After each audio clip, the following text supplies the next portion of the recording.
Hi friends, నమస్తే అండి. ఈరోజు మనం తెలుగు మెథడాలజీలో బిట్లను చూద్దాం.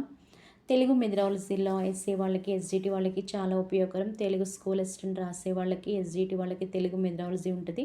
సర్వశిక్ష అభియాన్ లక్ష్యాల్లో ముఖ్యమైనది నాణ్యమైన విద్యను అందించడం. భాషా అభివృద్ధి కార్యక్రమాల్లో భాగంగా పాఠశాల నిర్వహిస్తున్న కార్యక్రమాలు, అభ్యాసన అభివృద్ధి కార్యక్రమాలు, భాషా మేళాలు పాఠశాలలో నిర్వహించడం వల్ల కలిగే ప్రయోజనం విద్యార్థుల భాషాభివృద్ధి. విద్యార్థులు దీనిని తమ సొంత సాహిత్య భాషగా కృషి చేస్తారు. గోడపత్రిక భాషా అభివృద్ధి కార్యక్రమాల్లో అమల్లో పిల్లల బాధ్యత పాఠశాలది.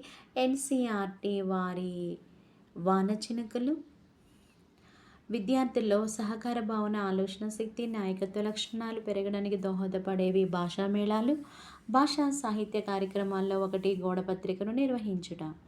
వినోద విజ్ఞానాలు పంచేది బాల సాహిత్యం. చాలా చాలా మోస్ట్ ఇంపార్టెంట్ ఫ్రెండ్స్. లైక్ చేసుకోండి, సబ్స్క్రైబ్ చేసుకోండి మరికొన్ని వీడియోస్ కోసం.